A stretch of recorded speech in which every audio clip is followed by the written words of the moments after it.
Shalom, selamat pagi Bapak Ibu ya saudara yang dikasihi oleh Tuhan, puji Tuhan. Musimnya sekarang kurang baik ya. Orang bilang sekarang Jakarta itu banyak polusi ya, sehingga mengakibatkan batuk atau badan kurang fit lagi. Tetapi puji Tuhan kalau kita tetap dijaga, dilindungi oleh Tuhan dengan tubuh yang sehat. Semua karena kebaikan Tuhan tentunya. Puji Tuhan. Oleh karena itu pada pagi hari ini kita belajar firman lagi dan kita akan berdoa sebelum kita memulainya. Mari kita berdoa Bapak Ibu. Tuhan, terima kasih, puji syukur kami naikkan kepadamu.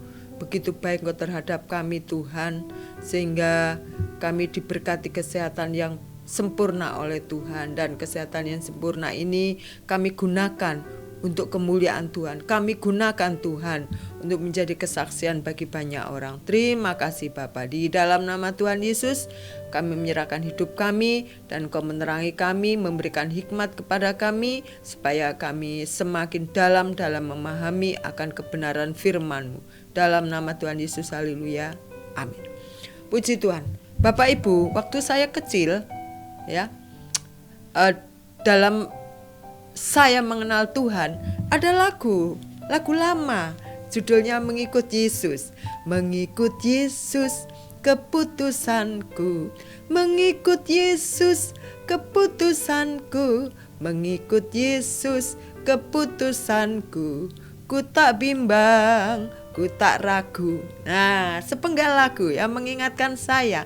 Dan pada pagi hari ini pembelajaran firman Tuhan kita, saya akan beri tema yaitu mengikut Yesus ya, mengikut Yesus. Ada suka, ada duka, itulah perjalanan kita dalam mengiring Yesus. Bapak Ibu Saudara yang dikasihi oleh Tuhan, mungkin kita pernah mendengar banyak atau beberapa orang mengeluh dalam mengikut Yesus ya, kecewa dalam mengikut Yesus. Mengapa? Karena yang diharapkan tuh nggak kunjung datang, nggak kunjung tiba, karena yang diharapkan tuh belum nampak dalam hidupnya. Kok bisa saya mengikut Yesus bisa kecewa? Bisa saja ya. Bukan cuman kecewa terhadap manusia, kecewa sama Tuhan ya. Dan biarlah itu juga kita tidak alami. Karena itu kita mau belajar pada pagi hari ini mengikut Yesus. Bagaimana seharusnya kita mengikut Yesus ya. Ada teman saya, dia pergi ke restoran gitu, ke restoran atau ke clubbing mereka, istilahnya anak muda ya. Nah, teman saya ini menjatuhkan minuman Coca-Cola. Lalu datanglah orang pegawai klub itu untuk membersihkannya. Ya sudah Bu, nggak apa-apa ya, teman saya cerita kepada saya gitu, nggak apa-apa, sudah nanti saya ganti minuman yang baru ya. Lalu dia samakan waktu dia ada di gereja, katanya, Bu, waktu di gereja saya nggak sengaja numpahkan minuman itu ke baju teman saya nggak sengaja, kesenggol, tumpah di baju. Apa yang terjadi Bu Yayu? Apa? Saya tanya gitu. Dia marah ya. Kamu gak lihat baju saya ini mahal, kamu tumpahi dengan kopi. Oh begitu, saya bilang ya. Sehingga teman saya ini menjadi sedih. Dan dia bilang kepada saya, aku gak ke gereja lagi Bu Yayu. Kenapa? Ternyata di gereja begitu, saya gak sengaja saja dimarahi, ditegur. Padahal nggak tahu dia kenapa saya punya minuman ini tumpah, bukan saya sengaja. Tapi kemarin itu saya diajak teman saya ke klub itu, saya minum. Ya, saya minum Coca-Cola, saya minum Fanta karena ada pesta. Saya numpahkan Coca-Cola ke baju orang yang hadir di situ. Dia tidak marah Bu Yayu. Oh iya, malah dia udah nggak apa-apa. Datang pelayan itu ya, mengganti minuman Coca-Cola dan membersihkan baju saya. Wah beda ya Bu Yayu ya. Beda apanya? Perlakuannya. Udah saya senang di sana aja ya. Dance di sana ya. Di sana ngobrol-ngobrol di sana lebih nyaman, lebih enjoy. Loh, saya bilang. Nah, dari sepenggal apa yang disampaikan teman saya ke saya, ya, Bapak Ibu tentu bisa menangkap maksudnya. Dia menjadi kecewa, dia menjadi pesimis karena di luar sana diperlakukan baik oleh temannya, oleh orang lain. Tapi waktu di gereja diperlakukan tidak baik. Dia mulai membanding-bandingkan dan hal itulah yang membuat dia kecewa. Bapak Ibu Saudara yang dikasihi oleh Tuhan, mengapa mengikut Yesus bisa kecewa? Ya. Hal ini bisa saja terjadi. Yang diharapkan tidak sesuai dengan kenyataan. Ya. Tidak sesuai sama sekali. Prinsipnya atau pola pikir dia mengikut Yesus semuanya lempeng, lurus. Tuhan aku mau ini, wah Tuhan penuhi. Tuhan aku mau itu, Tuhan nyatakan. Itu dalam persepsi dia mengikut Yesus.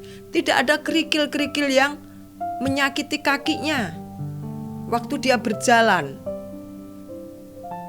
Persepsi itulah yang menjadikan dia bahwa mengikut Yesus tidak ada masalah, tidak ada yang namanya proses, tidak ada yang namanya pergumulan. Semuanya aman ditangani oleh Tuhan Yesus. Oleh karena itu, kita lihat di dalam Yesaya 55 ayat yang ke-9, Bapak Ibu, demikian bunyinya. Seperti tingginya langit dari bumi, demikianlah tingginya jalanku dari jalanmu dan rancanganku dari rancanganmu. Yang kita harapkan satu, ya. Kita menginginkan satu jeruk, tetapi Tuhan akan mengirim satu keranjang jeruk. Beda kan? Yang kita harapkan begini, tetapi ternyata pemeliharaan Tuhan, penjagaan Tuhan, berkatnya Tuhan jauh melampaui yang kita harapkan. Seperti tingginya langit dan bumi, demikianlah tingginya jalanku dari jalan. Apa yang kita pikirkan, apa yang kita rencanakan cuman segini saja. Ya pokoknya ini aku mau begini. Tapi Tuhan nyatakan tuh jauh seperti yang kita harapkan. Tuhan melimpahi kita dengan berkat-Nya. Bapak Ibu Saudara yang dikasihi oleh Tuhan, kita mungkin sering mendengar kesaksian bagi banyak orang bagaimana Tuhan tuh memberkati dia. Bagaimana Tuhan menyatakan kemurahan-Nya. Apa yang dia tidak pernah pikirkan, Tuhan limpahi dalam kehidupannya. Apa yang tidak pernah direncanakan oleh dia, Tuhan buka jalan. Dan membuat dia, oh Yesus, yang dia percayai, yang dia layani, yang dia ikuti adalah Tuhan yang hidup. Bapak Ibu Saudara yang dikasihi oleh Tuhan, di dalam Roma 8 ayat 28 kita baca bersama-sama. Kita tahu sekarang bahwa Allah turut bekerja dalam segala sesuatu untuk mendatangkan kebaikan bagi mereka yang mengasihi Dia, yaitu bagi mereka yang terpanggil sesuai dengan rencananya. Ya. Tuhan turut bekerja bagi orang yang mengasihi Tuhan, bagi orang yang mencintai Tuhan. Tuhan turut bekerja dalam segala perkara dan itu mendatangkan kebaikan bagi kita. Oleh karena itu Bapak Ibu Saudara yang dikasihi oleh Tuhan, kita melihat bagaimana kehidupan orang Israel itu yang sudah ditolong Tuhan berpuluh-puluh kali. Bukan berpuluh-puluh, mungkin beratus-ratus kali. Tetapi dia tidak kunjung untuk berterima kasih. Yang dilakukan adalah sungut-sungut, adalah menggerutu. Bagaimana dia dibawa Tuhan keluar dari Mesir menuju tanah Kanaan. Bagaimana Tuhan menyatakan kuasa-Nya memakai Musa untuk membelah laut. Mengubah air yang pahit menjadi manis. Memberkati kehidupan mereka dengan menurunkan mana. Masih kurang apa Tuhan? tapi mereka bersungut-sungut, tapi mereka tidak pernah kunjung bersyukur kepada Tuhan. Oleh karena itu Bapak Ibu Saudara yang dikasihi oleh Tuhan, kalau kita menghitung bagaimana Tuhan memberkati kita, bagaimana Tuhan menyatakan pertolongannya kepada kita, seperti lagu hitung berkatmu satu-satu, kita tidak pernah bisa menghitung. Karena begitu banyak, begitu berlimpah-limpah Tuhan memberkati dan menyatakan kemurahannya kepada Bapak Ibu Saudara sekalian juga saya. Sehingga kalau kita disuruh bersaksi, kita bingung, kita blank. Yang mana yang akan kita saksikan? Karena saking banyaknya Tuhan menyatakan kemurahan dan berkat. Amin Bapak Ibu, kita mulai sadar tidak ada alasan untuk kita menjadi kecewa dalam mengiring Yesus, dalam mengikut Yesus, dalam mengambil keputusan untuk melayani Tuhan. Tidak ada alasan. Amin Bapak Ibu. Semoga pada pagi hari ini kita diingatkan kembali, kita dikuatkan kembali bahwa jangan sampai kita kecewa. Kalaupun kita kecewa, itu kesalahan terletak pada kita. Amin. Sama kita. Kita harapkan apa yang kita pikirkan Tuhan menyatakan. Ya. Kita harus menyelaraskan apa yang kita pikirkan, apa yang kita inginkan dengan Tuhan, supaya kita tidak kecewa. Ya. Oleh karena itu pada pagi hari ini saya juga belajar untuk tidak kecewa dalam mengiring Yesus, untuk tidak kecewa dalam melayani Tuhan. Apapun yang terjadi, kita tetap melayani dan mengasihi Tuhan. Amin, puji Tuhan. Mari kita berdoa bersama-sama Bapak Ibu. Terima kasih Tuhan. Izinkan Roh Kudus terus menguatkan kami, mendidik kami, menegur kami, memperbarui kami, untuk kami mempunyai pola pikir yang benar tentang mengikut Tuhan, supaya kami tidak menjadi kecewa, tetapi kami semakin giat dalam melakukan pekerjaan Tuhan. Kami semakin giat untuk mengasihi Tuhan, dan kami semakin giat untuk menjadi kesaksian bagi banyak orang. Terima kasih Tuhan, terima kasih.